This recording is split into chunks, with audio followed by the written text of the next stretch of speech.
하나님, 무위법, 이게 이제 불교 용어입니다. 이제 구체적으로 통일 원리적 관점으로 불교 무자성을 고찰해 보기로 하겠다. 무자성은 유의법이며 유의법은 연기로 말미암아 나타난 세계를 나타내고 있다. 이게 이제 여기 이제 여기 그 주석표 여기 있지 않습니까? 이해하는 요거는 요 내용의 말이 어디에 나오느냐 하는 게 여기 이하고 홍종옥 중론의 무자성 개념에 관한 연구 동국대학교 불교문화대학원 석사학위 논문 2012년도에 이 석사학위 논문을 중론의 무자성 개념에 관한 연구라고 하는 제목으로 동국대는 불교대학 아닙니까? 동국대학교의 석사 논문으로 쓴 책이다. 그 논문을 쓴 사람 이름이 홍종욱이고, 홍종욱의 석사 논문, 이것이 2012년도에 석사 논문으로 등록된 것인데, 그 논문의 9페이지에, 지금 그런 페이지 여기 있지 않습니까? 9페이지에 이 내용이 있다, 입니다. 그래서 이게 무자성은 유의법이며 유의법은 연기로 말미암아 나타난 세계를 나타내고 있다. 그러면 우리가 이 연기를 타락으로 지금 이제 앞으로 이제 설명할 것인데, 연기가 타락이다. 그러면은 이 유의법은 타락으로 말미암아 나타난 세계를 나타내고 있다. 이렇게 되면은 이 유의법은 뭡니까? 타락으로 말미암아 나타난 세계를 유의법이라 한다. 이래야 되죠. 그럼 원리적으로는 타락한 세계, 타락한 존재물, 법이라고 하는 것은 이건 존재입니다. 존재물인데 유의법이라 하면은 연기는 불교의 12연기를 말하거든요. 12연기로 말미암아 고통이 들어왔다. 고통이 생겼다. 12연기법 이제는 고통이 없고 12연기로 말미암아 고통이 생겼다. 이렇게 하면 우리 통일원료는 타락으로 말미암아 지옥이 생겼다. 고통이 생겼다 하는 거하고 똑같은 말이거든요. 그렇게 대비해보면 이 유의법이라 하는 말은 타락한 세계의 존재물, 법은 존재니까 그렇게 이해가 된다 이 말이죠. 그러니 무의법 하면 뭐겠습니까? 이 타락한 세계와는 관계가 없는 본래의 세계. 이걸 반대거든요. 그러니까 이해가 그렇게 해나가는 것이죠. 그래서 이 유의법에 반대되는 개념이 무의법이다. 어떤 무엇을 행위가 전혀 섞이지 아니하는 본래의 세계. 유의법은 어떠한 행위가 관계된 존재물. 12연기로 말미암아 이어진 존재물. 12연기는 타락으로 말미암아 나타난 현상세계. 이것이 유의법이다 하는 그런 개념이다 이 말입니다. 자, 그러므로 무의법에 대하여 무의법은 타락과는 관계없는 본연의 세계죠. 본연의 존재 세계에 대하여 특별히 주시하게 되었다. 관심을 딱 바로 받는 거죠. 무의법의 의미를 재음미할 필요가 생겼다. 불교에서는 이렇게 깊이 생각을 안 했는데 창조 원리를 알고 유의법, 무의법 하는 것을 연기를 하는 것이 타락이라 하는 것으로 유추가 되면서 이해하면서 이런 생각이 나온 거죠. 그러나 불교 학자는 아직도 이렇게 연구한 학자가 없습니다. 네. 그래서 무의법의 의미를 재음미할 필요가 생겼다. 창조 원리적 관점으로 무의법에 대하여 고찰할 때, 더 깊이 연구할 때 먼저 무의법이라는 개념을 이해할 필요가 있다. 무의법은 연기의 원리에 적용되지 않는 무제약적, 초월적 존재로서 유한하고 고통스러운 삶이 전제되는 유의법에 반대되는 개념이다. 이렇게 설명을 하고 있지 않습니까? 보세요. 다시 한번 읽어요. 무의법은 이 우리가 살고 있는 이 타락한 세계와는 관계없는 본래 세계, 존재물, 무위법은 연기의 원리에 적용되지 않는, 연기의 원리는 타락의 원리에 적용되지 않는, 그러면 창조번연의 세계죠. 는 무제약적, 제약을 받지 않는단 말이죠. 초월적, 뛰어넘는단 말이죠. 존재로서 유한하고, 유한은 이 자유세계, 이 피조세계 아닙니까? 유한하고 고통스러운 삶이 전제되는 유의법에 반대되는, 그러니까 이게 유한하고 그다음 우리가 사는 고통스러운 이 삶을 나타내는 이 타락한 세계에 반대되는 개념이다 이 말이죠. 그래서 무위법은 생멸하지도 않고, 그거는 이래 생겼다 없어졌다 하는 것도 아니고, 물리적, 정신적 경험의 제약을 초월한, 우리가 이런 만져봄으로 이게 경험되는 이런 것이라든지, 또는 정신적으로 우리가 생각, 경험을 하는 그런 것을, 그런 어떤 제약을 초월하는 무제약적, 제약이 없는 무제약적 존재다. 그러니 이걸 우리가 원리를 이해하는 우리로서는 무제약적 존재를 하니까 이 현상 세계가 아니잖아요. 영계 세계나 하나님의 세계, 이제 그렇게 볼 수 있는 거죠. 우리가 원리, 창조 원리를 이해하니까 이것이 초월적, 무제약적이다 하니까 우리가 그림을 그려볼 수 있는데, 창조 원리를 모르면은 이것이 불교의 사상인데 얼마나 어렵겠습니까? 상상할 수 있는 어떤 대상이 없잖아요. 그렇죠? 그래서 우리가 창조 원리를 이해함으로 여기에 무위법, 유의법이 어떤 것이냐, 그 다음에 무위법의, 유의법의 세계는 시간의 제약을 받고 공간의 제약을 받고 그 다음에 이렇게 유한의 세계에 살고 있지만은, 무위법의 세계는 이것을 초월한다는 거야. 제약도 안 받고 무제약적이고, 그러니 연계하고 지상하고 이 설명을 하고 있는 것이 무위법, 무위법은 무형실제세요. 유의법은 이 세계, 이 세계인데도 타락한 이 세계를 유의법이다, 이렇게 표현하고 있다는 것을 우리가 이해할 수 있습니다. 무의법을 연기의 관점에서 볼 때, 연기는 12연기입니다. 연기는 12연기고, 12연기는 쉽게 말하면 우리 동일 원리로 말하면 타락론입니다. 타락론적 관점에서 볼 때, 무의법을 타락론적 관점에서 볼 때 완벽한 무를 의미한다. 타락론적 관점에서 볼 때는 이 타락한 세계는 본연의 세계가 없다 이 말이에요. 그 말입니다. 무의법은 창조 본연의 세계는, 이 타락 세계는 없잖아요. 사탄이가 전부 다 사탄 세계를 만들어버렸대. 그래서 사탄 세계를 만들어버린 이것을 본연의 세계로 참부모님 오셔서 환경도 바꾸고 사람도 바꾸고 전체를 바꿔서 본래 세계로 돌려놓고자 하는 것이 우리 원리의 뜻이잖아요. 그런 의미입니다. 그래서 유한의 세계에서, 유한의 세계는 지금 우리가 살고 있는 이 현실 세계죠. 자기 동일성이라는 개념은 나타낼 수 있으나 인간의 인식의 주체로서는 이해할 수 없는 개념이다라고 표현하는 것, 이거는 불교 학자가 연구하면서 하는 이야기입니다. 이거는 제가 하는 이야기가 아니고, 여기 산미 있죠? 이 산문 한번 보세요. 홍종욱이라 하는 아까 석사 논문을 쓴 그 논문의 12페이지에 나오는 이야기입니다. 이게.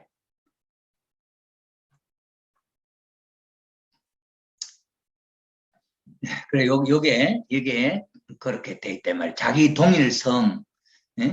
동일성이라는 개념은 나타낼 수는 있으나, 자기 동일성이라는 게 뭐냐면은,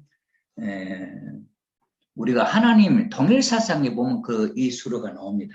하나님의 자기 동일성 하면은 자기 자체의 성품이 변하지 않는 고정불변의 자기의 성품, 개성질체, 이런 것. 이 자기 동일성이라고 하는 개념은 말로서는 나타낼 수 있으나 우리 인간의 인식의 주체로 우리가 이해하는 데에 대해서 어떤 상으로서는 이해할 수 없는 개념이라는 것을 표현한 것을 보면 이것은 현대, 오늘 우리 현대 살고 있는 이 때에 절대적인 신 하나님을 인정하지 않는 입장에서 불교식으로 표현하는 것으로 이해할 수 있겠다.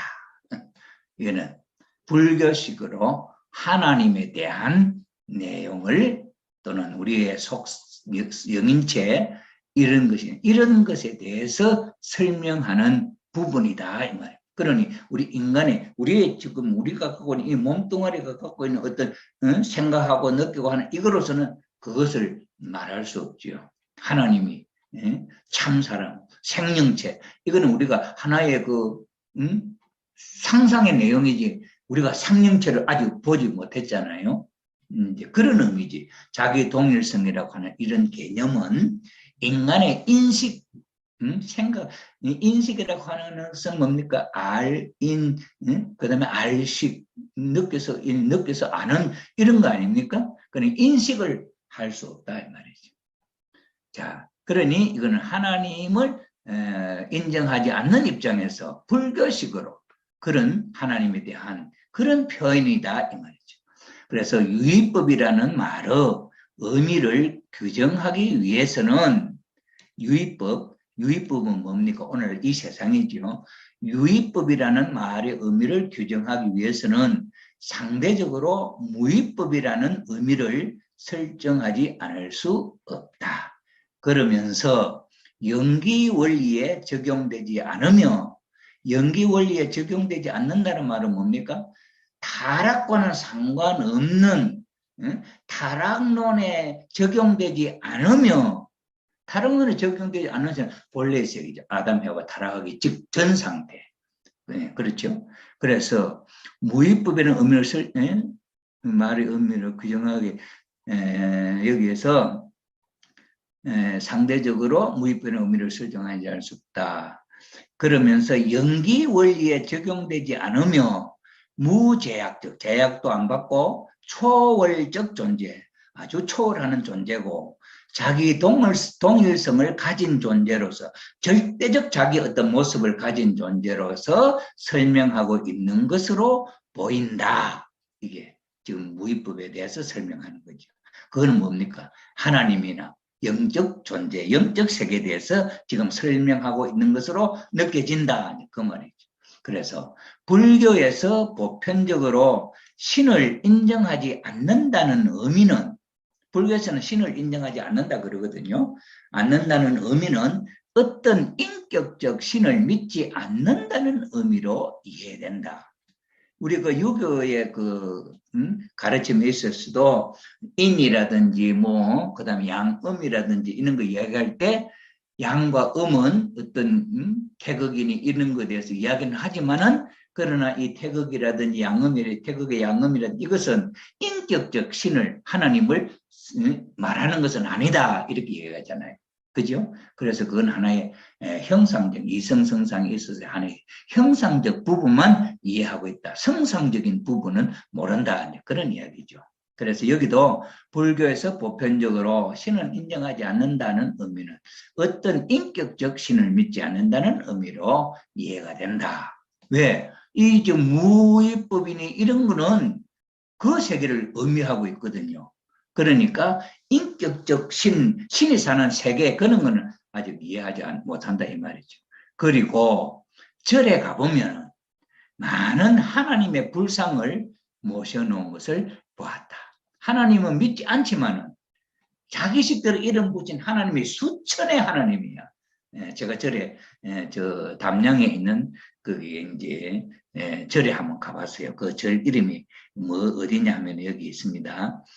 마하무량사라고 하는 여기에 이제 암도 스님, 큰 스님이 계시는 곳이 있어서 제가 인연이 있어서 그 절에 찾아갔는데 그 절에 그 불단에 많은 이 불상을 막 만들어놨어. 그건 누구냐 했더니 하나님이래. 그런 이야기를 하더라고요. 네. 그래서 통일사상 요강에서 표현하는 원상, 이거는 이제 통일사상입니다. 원상은 하나님의 상이 하나님 모습 아닙니까?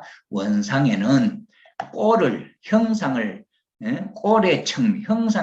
측면과 성질, 성상의 성품, 능력 등의 기능적인 측면이 있는데 전자를 신상이라 하고 후자를 신성이라 한다. 신상은 꼬레 모양, 신성은 심정, 성질의 모양이거든요.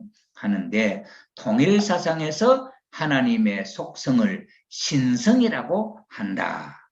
이거는 여기에 통일사상 요강 58쪽에 있다 이 말이거든요. 꼴의 측면과 성질, 신성이라고 한다.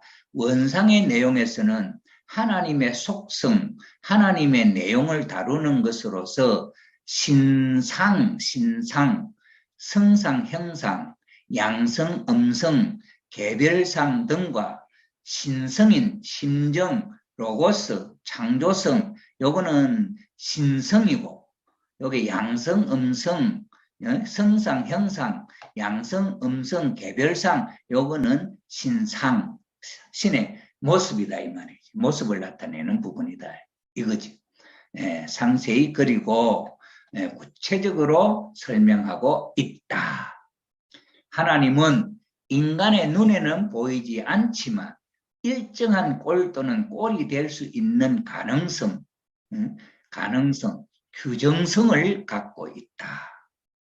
원상의 구조에서 자기 자신의 존재를 나타낼 때 합성체로서 표현되는 존재를 위한 수수작용을 통하여 나타나는 결과체를 합성체라고 하고 합성체를 위하여 나타내는 수수작용은 자동적 수수작용이라고 하고 자동적 수수작용으로 이루어지는 존재 구도 사위기대는 자기 동일적 사위기대라고 한다.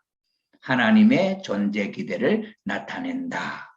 여기 자기 동일적이라는 말이 안 나옵니까?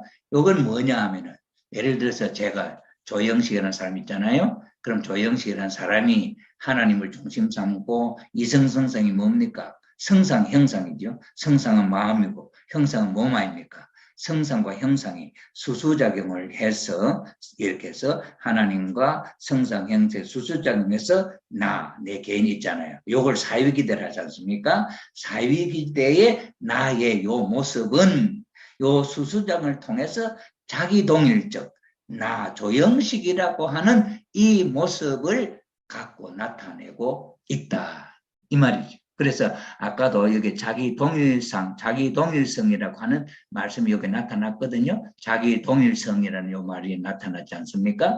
그리고 요 개념은 자기를 그대로 유지한다 이 말이에요.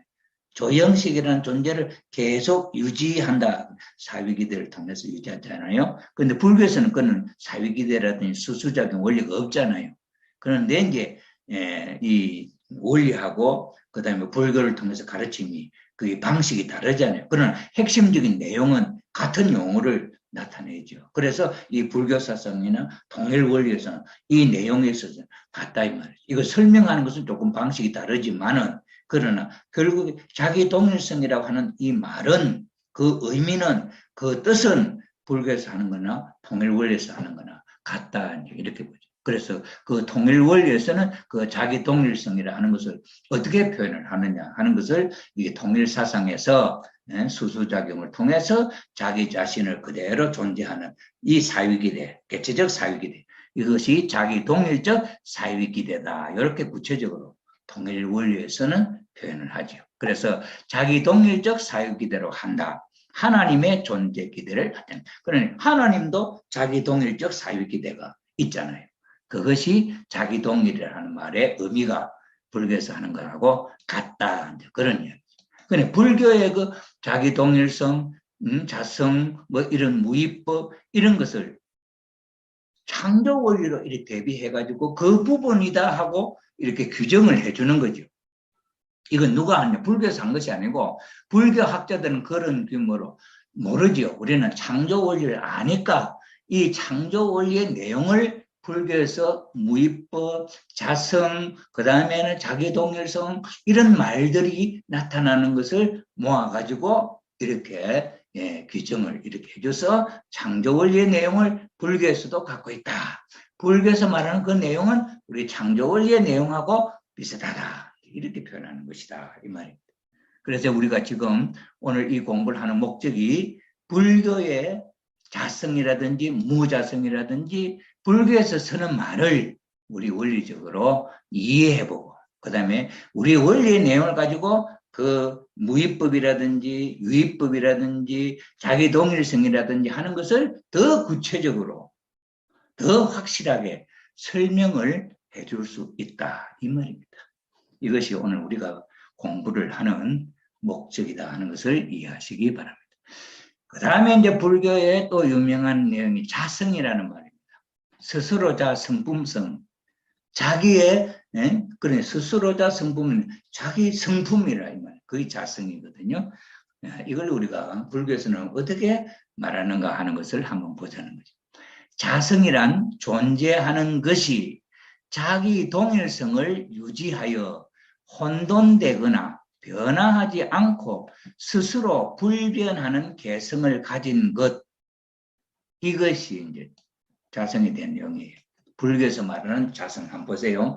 자성이란 존재하는 것이, 조형식이라고 존재하는 것이 자기 동일성, 조형식이라고 하는 그 모양, 그 성품, 그 내용을 계속 유지해서 다른 아무 것이 하고 혼돈되거나 변화하지 않고 그 내 조형식이라 하는 그 모습을 스스로 개성을 그대로 갖고 있는 것, 이것이 자성이다 이 말이에요.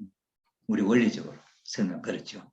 즉 존재하는 것이 지닌, 존재하는 것이 지닌 고유한 성품, 고유한 성질, 고유한 본성, 고유한 본체를 말한다. 여기 홍종욱 이 논문의 9페이지에 그렇게 이렇게 표현을 했대요.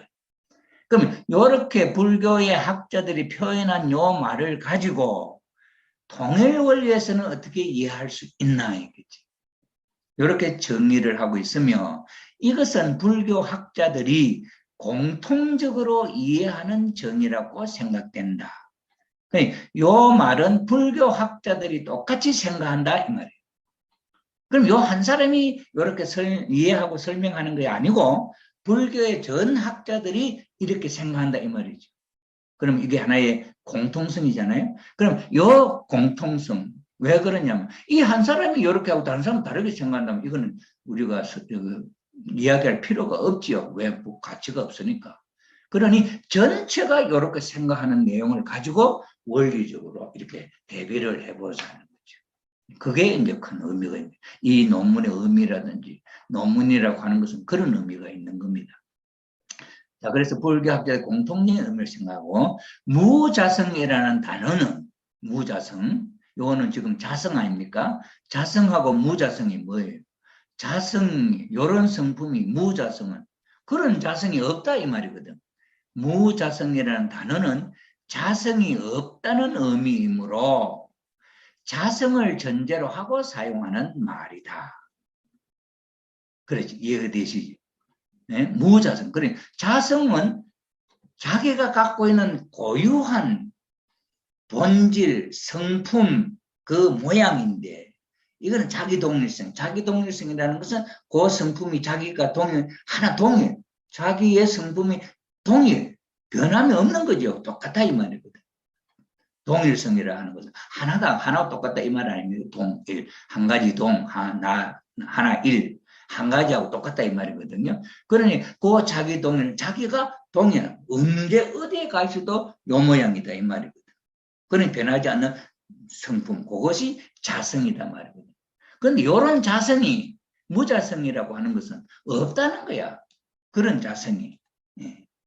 그래서 자성을 정말 대비바사론, 이는 불경의 이름입니다. 대비바사론이라고 하는 불경에 의하면 자성은 각 존재가 가진 고유한 성질로서 다른 존재와 구별되는 이치를 말하고 있다.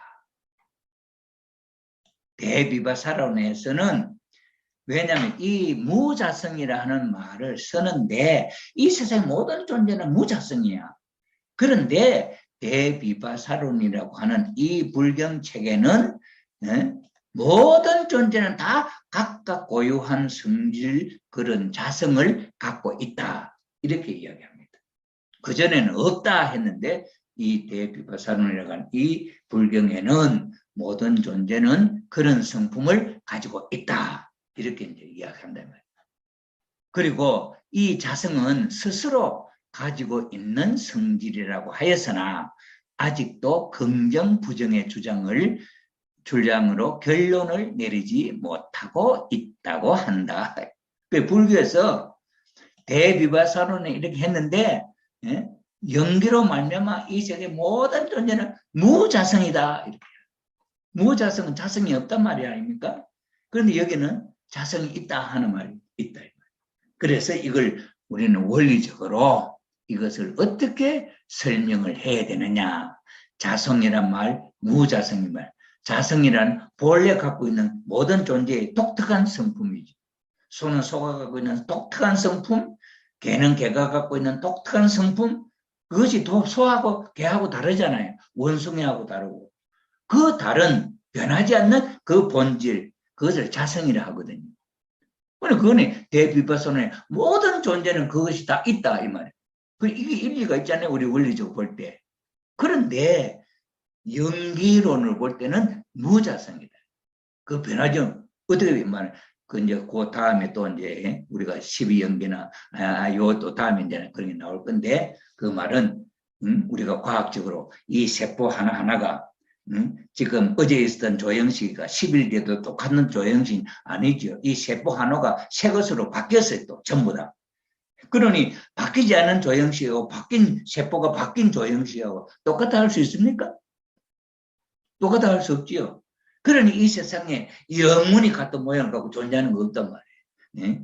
큰 집을 다 100년이 지나고 없어지잖아요. 없어지고 나무도 그렇고 그렇잖아요. 그러니 그런 면에서 이건 자성이 아니다. 무자성이다. 이렇게 또 설명을 하죠.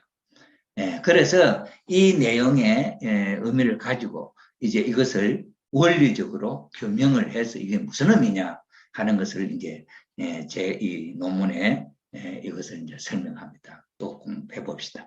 생성과 변화는 사물이 무자성이기에 가능하다. 이 말은 또 무슨 말이냐면은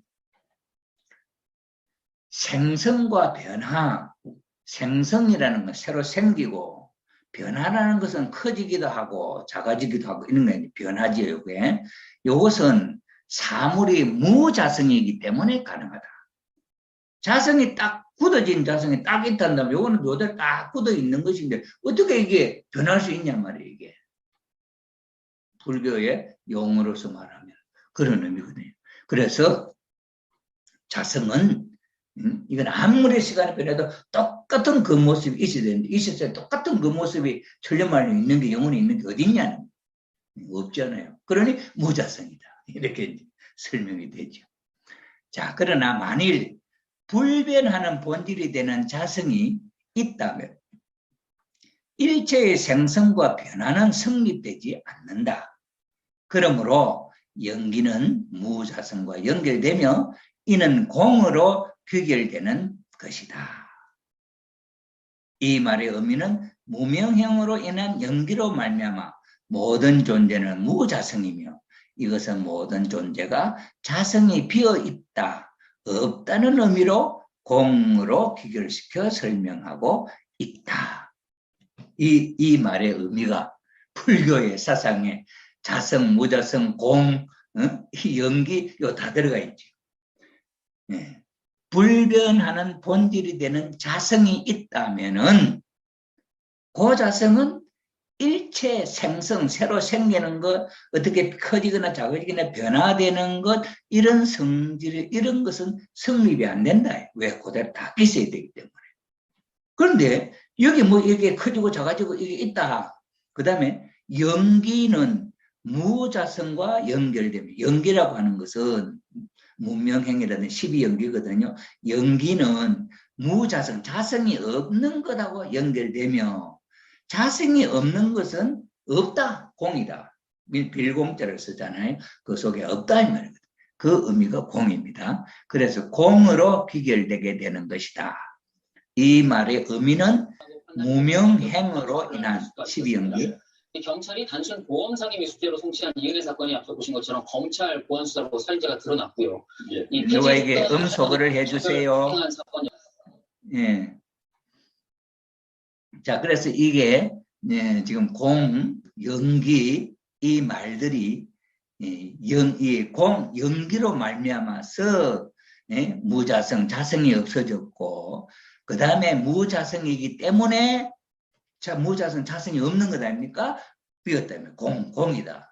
자성으로 놓고 볼 때는 자성이 없으니 무자성은 없으니까 공이다 이 말이죠. 그래, 공이라는 말이 의미가 이해되지요? 원래는 자성이나 변하지 않는 어떤 특별한 성품이 있는데 이 성품에 무자성, 변하지 않는 이 성품이 연기로 말미암아 없어졌다, 없다 이 말이에요. 이게 영원 불변하냐? 이게 영원 불변하지 않거든요. 물질로서 영원한 거 없잖아요. 그런 의미예요. 그래서 이거는 공이다 이렇게 이제 이야기를 하는 겁니다. 그래서 이 말의 의미는 무명행, 타락으로 말미암아, 연기로 말미암아 모든 존재는 무자성이다. 그런 이걸 원리적으로 설명하지 않으면 이게 애매한 거죠. 그러니 여기 보세요. 이 말을 연기로 말미암아 하는 말을 타락으로 말미암아, 연기를 타락으로 쓰거든요. 연기로 말미암아, 타락으로 말미암아 모든 존재는 무가치한 존재며, 타락은 본래의 가치를 잃어버렸잖아요. 무가치한 존재 떨어져 버렸잖아요. 그러니 요 떨어져 버린 타락한, 연기는 타락이니까 타락으로 말미암아 본래 그 가치를 잃어버린 무자성, 가치, 존재 가치가 없는 무자성, 자성이 없는 이런 존재가 되었다. 그러니 우리에게 창조 원리와 타락론 이런 것을 결부해서 이 내용을 설명하면은 원리를 아는 우리들은 더 확실하게 이 말이 무슨 말이냐 하는 것을 이해할 수 있다. 그런 거죠. 그래, 이걸 우리가 이제 원리를 갖고 불교에서 말하는 무자성이나 자성을 이해한다면 불교인들하고 이 대화하기가 쉽잖아요. 불교에서 뭐 무자성 이러면 그 무자성은 인간, 우리 원리에서는 타락함으로 말미암아 무가치한 인간이 된 것을 무자성이라고 한다. 그럼 자성은 뭐냐? 타락하기 전 존재, 원래 존재를 자성이라고 한다. 그럼 불교에서는 자성을 얻냐? 부처님이 된 그 사람은 자성이 있다 한다. 이래야 되거든요. 그러니 우리가 원리적으로 이 자성이나 무자성이나 이것이 이해가 된다 하는 그런 이야기죠. 자, 그래서 불변하는 본질이 되는 자성이 있다면 일체의 생성과 변화는 성립하지 않는다. 그래. 이걸 이제 불교에서는 가상을 하죠. 불변하는 본질, 자성이 이게 변하지 않는데 이것이 커진다, 작아진다 됐냐 말이야. 그 다음에는 자성이 어린 애기인데, 자성이 애기인데 어디 어른이 되냐? 이건 자성이 없는 거죠. 이렇게 변하니까 무자성이 된다. 무자성이니까 이렇게 커질 수 있고 변할 수 있지. 자성이라 한다면 안 된다. 이제 이런 이야기하거든요. 그러면 이건 나중에 이제 타락론에 가서 이제 이런 이야기가 나왔는데, 그럼 만약에 예를 들어서 석가모니가 말이죠. 석가모니가 태어났었을 때, 그 다음에, 25세 출가를 하지 않습니까? 그래가지고는 5, 6년, 참 돌을 닦아가지고, 출가를 해서 35세 또 닦았나? 이래가지고 도를 깨달아 35년부터 80세까지는 살면서 이 도를 전하셨거든요. 근데 그 전에 무자성 존재인데, 부처님도. 도를 닦아, 부처님 될 때까지는 무자성이지. 그럼 무자성이었는데 도를 닦아서 부처님이 됐다. 그럼 이건 어떻게 돼요? 무자성이 어떻게 부처가 자성이 탁 될 수 있냔 말이에요. 그럼 이 무자성의 자성으로 바뀌려면 뭔가 있어야 될 거 아니에요? 이걸 소개하는, 설명하는 뭐가 있어야 될 거 아니에요? 무자성이 자성이 되는데, 그럼 이거는 뭐로 설명해야 되냐 이거지. 무자성이 자성이 되는 거. 그럼 이 불교에서는 그런 설명을 할 수가 없죠. 그러니 나중에 이제 우리 여기에 이 이론의 이제 그 자성이라는 건 어떤 것이 있는지 설명을 하는데 그때 제가 자세하게 설명을 하겠습니다. 불변하는 본질이 되는 자성이 있다면 일체의 생성 변화 성립되지 않는다. 그러므로 연기는 12연기 연기는 이 연기는 원리적으로 타락은 연기는 무자성과 연결됩니다. 자성이 없는 타락은 무가치한 존재, 타락은 무가치한 존재와 연결이 되며 그렇게 이해를 하면 이해가 되죠. 연결이 되며 이는 공으로 귀결된다. 무가치한 존재는 창조 본연의 인간하고 비하면 이거는 공이다, 없다 이 말이에요. 이거는 여기 절대성 창조 본성과 타락성을 놓고 보면 여기 타락성이 있는 여기는 창조 본성이 여기는 없다 하는 걸 공으로 공으로 표시할 수 있죠. 그러니 이게 이제 그렇게 이해가 되잖아요. 우리 원리적으로 보면. 그래서 무자성과 연결되면 이는 공으로 귀결되게 되는 것이다. 그러니까 이게 우리 원리를 모르면은 이 말을 이해하는데 이거 어떻게 이해하겠어요? 그러니 10년 공부를 해도 이게 뭔지 이게 아물아물하죠. 그래서 제가 도 닦는 우리 그 젊은 그 여성 여자 스님 있어가지고 제가 가서 이런 이야기를 했죠. 이런 이야기를 했더니 그분이 하는 이야기가 뭐냐 하니까 아이고 이렇게 쉬운 이야기를 가지고 우리 큰 스님은 뭔 이야기를 하는지 하나도 못 알아듣겠더라 그러더라고요. 그것이 우리 원리의 참 큰 위대합니다. 저는 그렇게 이야기를 합니다. 자, 또 봅시다. 이 말의 의미는 무명행은 타락행위입니다. 타락행위로 인한 연기, 연기는 타락이죠. 타락으로 말미암아 모든 존재는 무자성, 무가치, 무자성이며 이것은 모든 존재가 자성, 본래 창조 본성, 자성이 비어있다. 타락성이 있는 거 자성이 없잖아요. 그죠? 그러니 무자성은 타락성이고 자성은 창조 본성이니 무자성한 존재에는 자성, 창조 본성이 비어있다. 없다 이 말이죠. 비어있다. 없다는 의미로 빌공자, 공으로 귀결된다고 설명하고 있다. 또 다른 말로 표현을 한다면 가령 밝을 무명은 어리석은 어떤 행동이라 했죠. 요건 밝을 명행은 지혜로운 행동으로 말미암은 연기라면은 지혜로운 행동으로 말미암아 벌어지는 이런 연쇄적인 일이라면은 연기는 무명행이 타락으로 말미암아 생긴 내용 이것을 이제 타락성 이렇게 아까 표현했지 않습니까? 그런데 선악과를 따먹지 말라. 예를 들어 우리 원리적으로 선악과를 따먹지 말라 했을 때는 미완성계 선악과 아닙니까? 그럼 원리적으로 완성하면은 그 사랑은 아담 혀와가 서로 사랑을 하게 돼 있잖아요. 그럼 선악과를 따먹게 돼 있잖아요. 그죠? 그럼 미완성계 따먹지 말라 하는 이야기하고 완성하면 따먹는 내용이잖아요. 이해가 되시죠?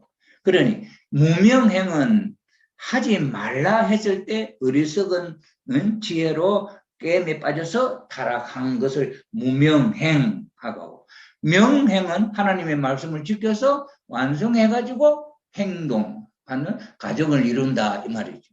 이거는 명행이라고 볼 수 있죠. 그래서 이 불교 학자 중에서도 명행에 대해서 이야기하거든요. 그래서 여기서 명행으로 말미암은 연기라면 자성이 될 것이고 무자성이 아니죠. 창조 본성이 완성이 되지요.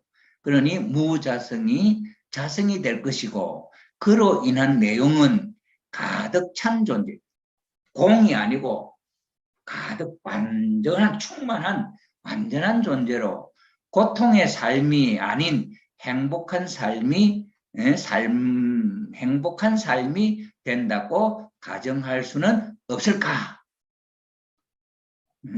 그 반대 개념이거든요. 타락해서 고통이 왔는데 무명행으로 말미암아 고통이 왔는데 명행, 무명의 반대말은 무명은 모른다, 어리석단 말이고, 명은 똑똑하다, 안다 말이거든요. 그러니까 명행은 창조 원리적으로 완성해서 선한 하나님의 축복으로 가정을 이루는 것. 이 부부 아닙니까? 부부 간에 사랑하는 거 아닙니까? 여기는 미완성계 무명, 무지로서 선하게, 선악과를 따먹고 사탄하고 사랑의 관계를 맺었다. 여기는 이제 선악과를 따먹었다 하잖아요. 그래, 따먹는, 천사장 종과 따먹는 거하고 아담 해와 완성해서 따먹는 거. 따먹는 건 똑같지만은 내용이 다르잖아요. 그죠?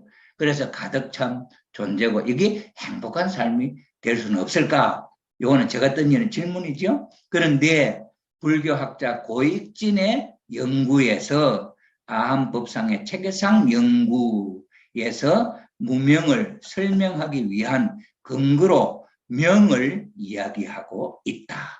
이 고익진이라는 학자가 명이라고 하는 데 대한 내용을 이야기하고 있다. 그러니까 이거는 제가 하는 이야기 아니고 불교의 학자들이 연구했던 말을 가지고 제가 원리적으로 이것을 설명하는 것입니다.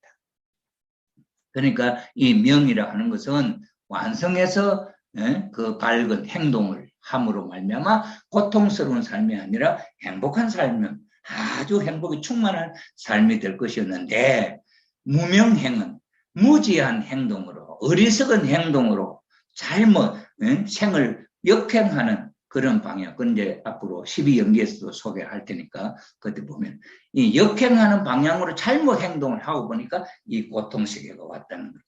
그러니까 명의 세계는 이게 고통의 세계가 아닌 행복한 삶이다. 그런 이야기다 이 말이죠. 자, 하나님의 성품의 형상 모양이죠. 저 꼴의 측면에서 소개하면 자기 동일성은 하나님의 존재가 자기 동일적 모양을 나타내는 사위기대의 구조를 갖고 있기 때문에 그 존재는 스스로 계시는 분으로서 자존자, 절대자이시며 심정의 본체로 계시다. 개성진리체란 무형의 주체로 계시는 하나님의 성품을 닮아 실체로 분립된 하나님의 실체의 대상이다. 이러한 실체의 대상을 개성진리체라고 한다. 개성진리체는 진리는 뭡니까? 유일무이 불변이잖아요. 그럼 개성은 뭐예요? 개성, 나의 개성, 개의 개성, 소의 개성, 말의 개성, 개성이 있잖아요. 그 개성은 진리다 말이에요. 소가 말이 안 되잖아요. 말이 소가 안 되잖아요. 그러니까 소는 소가 가진 그 성품은 진리체란 말이에요. 말은 말이 갖고 있는 그 성품은 진리체란 말이죠. 그러니까 개성 진리체란 말이죠. 그럼 조형식은 조형식이 개성 진리체. 박안목에는 박안목의 개성 진리체. 그렇죠. 그럼 개성 진리체, 그거는 뭐예요? 자성이죠. 자성. 변하지 않으니까. 요거는 원리적인 수로고, 불교의 자성은 뭡니까? 불교적인 용어지요. 그래서 이 용어가 한국말은 아버지 하는데, 미국에서는 파더라고요, 파더. 파더하고 아버지하고 똑같은 말이에요? 음성은 들리지요. 그럼 내용은 뭐예요? 똑같잖아요. 아버지를 나타내는 것. 그럼 개성진리체로 하는 말은 통일 원리적인 입장으로 설명하는 내용이고 그 개성이 변하지 않는 진리체라고. 진리는 유일불변 무의하고 영원한 것이잖아요. 그러니 그 개성이 그렇다면 거기는 변함이 없고 딱 그렇게 돼 있는 거지. 그럼 자성이라는 건 변함이 없고 그 특별한 성품이거든요. 그래, 그 개성, 자성이라고 하는 말이나 개성 진리체라고 하는 말이나 내용은 똑같다 이 말이지. 그래서 하나님의 절대 유일 불변 영원한 성품을 닮아 창조된 개체는 그 성품을 개체가 갖고 있기 때문에 그 존재 역시 절대 유일 불변 영혼의 성품을 타고난 존재가 되는 것이다. 다만 인간은 성장 기간을 통하여 인간 책임 분담을 완수함으로써 그 속 사람 영인체가 생명체로 완성되었을 때 비로소 개성질체로 완성이 되는 것이다. 이게 중요한 말입니다. 우리 원리에서는 이 영인체가 영형체, 생명체, 생명체로 이렇게 변화되잖아요. 개성진리체인데 아기도 개성진리체고 조영식이가 10살 됐을 때 개성질리치고 40대도 개성질리치고 70도 개성질리치잖아요. 조영식이랑 개성질리치잖아요. 그렇죠. 여기 어렸을 때 요거 뭐 성장하잖아요. 이렇게. 그래 불교에서는 이 성장 개념이 없습니다. 왜? 자성이라고 하는 것은 딱 고정불변이라고 이렇게 이해하고 있거든요. 그러니까 요 자성이라는 말을 고정불변으로 이해하는 요 말의 의미에 또 문제가 있는 거예요. 왜? 부처님, 석가모니는 무자성이었단 말이에요. 무자성은 이렇게 변할 수 있는 거 있잖아요. 그래 무자성이었던 존재가 자성이 돼버렸어. 자성은 고정불변이죠. 무자성이 자성으로 있단 말이에요. 그러나 무자성이 자성으로 성장했다 이 말이에요. 성장했다. 그렇게 볼 수 있잖아요. 그래 자성이 무자성이네. 이 자성이 무자성이 아무런 자성도 없었던 것이 자성으로 생겨나는 건 아니잖아요. 그래 타락했던 인간이 타락성을 갖고 있던 인간이 영행체로 생명체로 부활하잖아요. 부활하면 이것도 자성이 변화된 거 아닙니까? 그러니까 이 불교에서는 이 단어의 갖고 있는 그 의미가 그런 딱 설명의 틀에 딱 매이다 보니까 이 과정 어떻게 변동이 있을 수가 없죠. 어떻게 융통성이 있을 수가 없는 거예요. 그렇기 때문에 우리 통일 원리를 가지고 인간은 육신을 쓰고 있는 인간은 이 육신은 속에 있는 영인체를 성장시키는 기능을 하고 있는 것이 이 육신이다 말이에요. 애기 영인체가 어른 영인체로 생명체로 성장시키는 그 역할을 하는 이 몸뚱아리다 말이에요. 그러니 석가모니 부처님도 무자성으로 자성을 잃어버린 그런 존재였는데 돌을 닦아서 그것을 깨침으로 그 성품을 분별하고 자성을 가진 부처님으로 이렇게 화했단 말이에요. 그러면 이 과정으로 볼 때는 부활이잖아요. 원리적으로. 그럼 그런 과정을 불교에서는 설명을 못합니다. 할 수 있는 원리가 없습니다. 그래서 이 창조 원리에 있어서 영인체의 성장 기간 이것이 여기서 나오는 이유가 여기 있는 거죠. 자, 그래서 타락한 인간은 이러한 속성을 가지고 있지 못하지만 그 속성으로 주신 본성이 있기 때문에 우리 속에 타락한 무자성의 인간, 무가치한 인간이지만은 그는 하나님이 우리 인간을 창조하실 때 그 창조 본성은 그 흔적이라도 있기 때문에 주신 본성이 있기 때문에 그 본성의 발로에 의하여 그 성품을 추구해 나가는 것이다. 타락했지만 본래 자리를 찾아가려고 하는 성질이 있는 거죠. 그 이야기죠. 그런 부처님의 가르치면 그런 말이 없죠. 그래서 인간 타락의 결과에 관한 내용은 자기 파멸 상태, 우리 원리적이죠. 파멸 상태에 떨어졌으면 이건 타락이죠. 성장 기간에 주셨던 계명의 말씀, 따먹지 말라, 먹는 날에는 정령 죽으리라는 계명을 어김으로 죽음의 상태에 떨어졌으며 창조 원리에 의하여 주관하시는 하나님의 주관의 원리권에서 벗어난 무원리권으로 추방된 상태이며 창조 이상을 중심한 인간의 가치를 상실하고 무가치한 존재에 떨어졌다.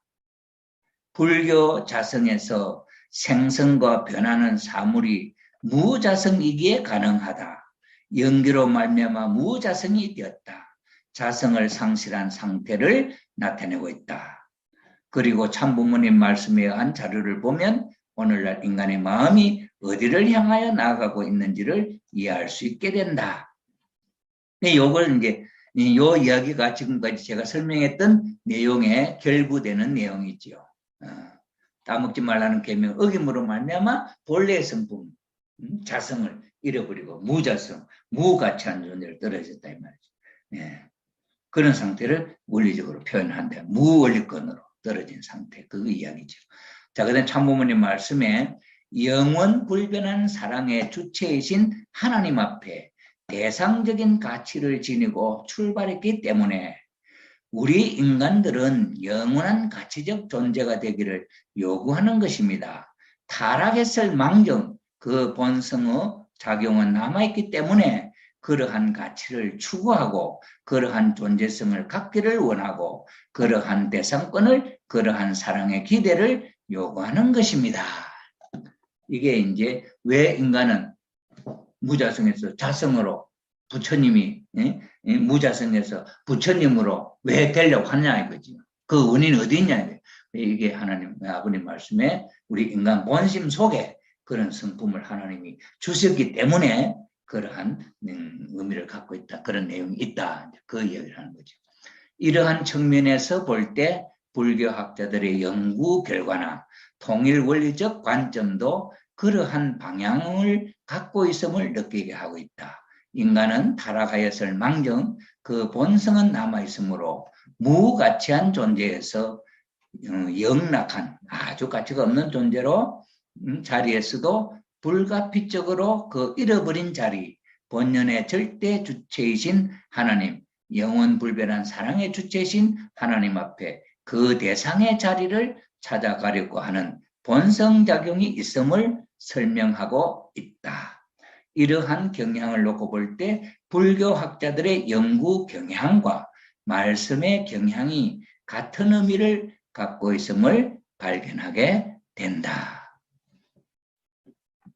여기까지 이제 설명했던 것을 제가 조금 한번 설명을 다시 이제 종합적으로 한번 해 드린다고 한다면은 오늘 저녁에는 여기까지 공부를 하겠습니다.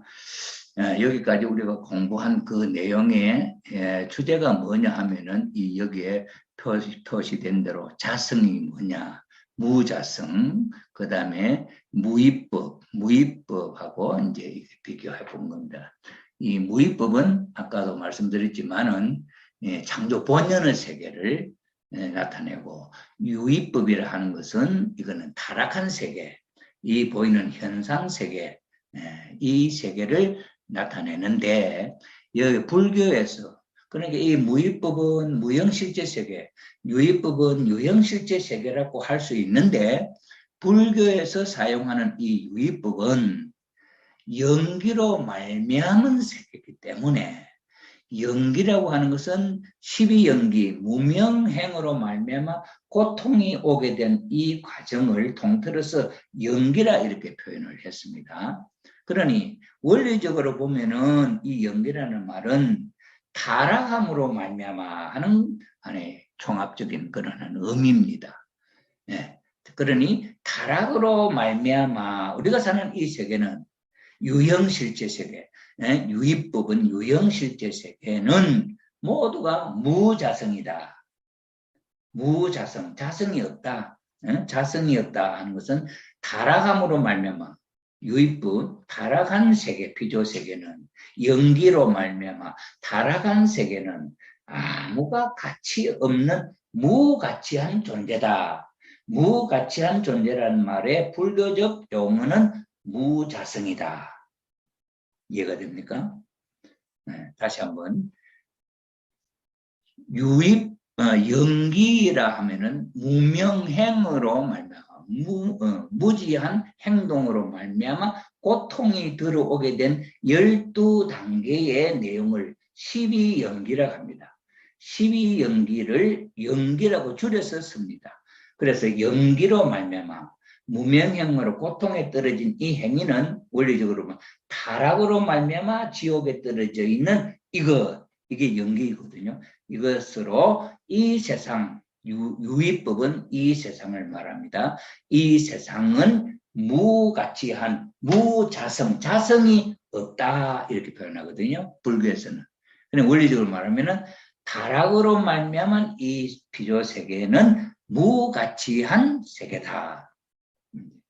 그런 의미가 무위법, 연기로 말미암은 유위법이라 하는 말의 의미가 그렇다 하는 것을 이해할 수가 있고, 그 다음에 이제 자성이라고 하는 이 말이 이제 무슨 말이냐 할 때, 이 자성이라고 하는 것은 모든 존재의 본래의 성품을 말합니다.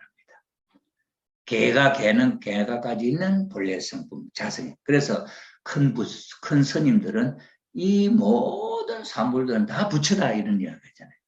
이 모든 산물은 다 자기의 특별한 성품을 갖고 있다. 이것이 이제 요즘 불교에서 설명하는 내용인데, 그러나 불교 수로로는 이 세상에 있는 모든 존재에는 이 산물은 이걸 어디다 갖다 설명을 무자성이다 하는 데 대해서 설명하려고 하니까 고정불변의 성품은 없다. 이걸 이제 그럼 왜 그래 됐냐? 그것은 연기로 말미암아 고통의 세계에 떨어졌기 때문에 무자성, 자성이 없는 무가치한 존재다. 그러니 무가치한 무자성의 존재는 자기 독특한 성품이 없다. 비었다. 자기 독특한 그 성품이 비었다는 거예요. 그게 공이죠. 공. 그것이 없다. 비었으니까 없다. 무.